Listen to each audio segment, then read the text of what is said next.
Le deuxième type d'ami, c'est l'ami qui est un gros arbre. Il te couvre de son ombre et il te donne de ses fruits à condition que toi tu l'arroses et que tu mettes l'engrais sous lui. C'est du donnant-donnant. Il y a une réciprocité. Pourquoi j'ai dit le gros arbre? Parce qu'il y a des gens qu'on appelle les amis de la vie, mais on n'est pas de la même catégorie. Le député ou le ministre d'une nation qui est plus âgé que moi, qui a l'âge de mon père, il peut m'appeler mon ami, mais moi-même je sais que si ce n'était pas une certaine position sociale, il ne m'aurait pas appelé mon ami. Tu peux le croiser d'un maquis, vous buvez la bière, toi tu lui as offert une bière sans savoir qu'il est, vous êtes devenus amis. Mais sauf que quand vous sortez de là, tu te rends compte que c'est un quoi? C'est un député. Et tu deviens son ami. Vous vous baladez jusqu'à...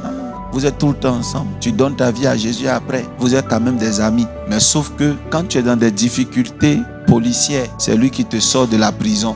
Maintenant, toi, à ton tour, qu'est-ce que tu fais pour lui? Tu pries pour lui. Quand il a des sujets de prière, tu fais quoi? Tu pries pour lui. Donc, vous n'avez pas le même centre d'intérêt. Lui, il est un arbre. Toi, tu es quelqu'un qui te repose sous son ombre. Il te donne des fruits, mais sauf qu'il a besoin que tu arroses ses plantes. Donc, dans le premier cas de l'ami que j'ai parlé, ami étoile filante, tu peux trouver parmi tes amis étoiles filantes ce qu'on appelle des amis gros arbres. Ils viennent dans un temps dans votre vie et ils partent. Tels que je suis en train de citer, ils ne sont pas opposés, ils ne sont pas séparés.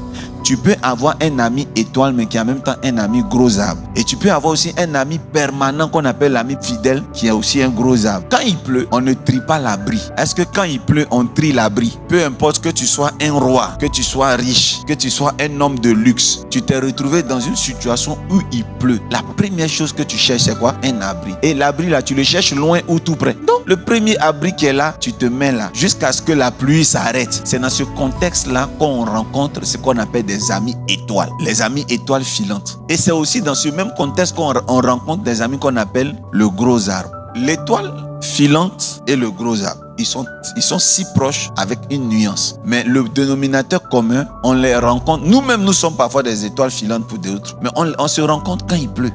Bien aimé, c'est pour ça que quand tu rencontres des gens dans ta vie, ne les minimise jamais parce que tu ne sais pas qui ils sont.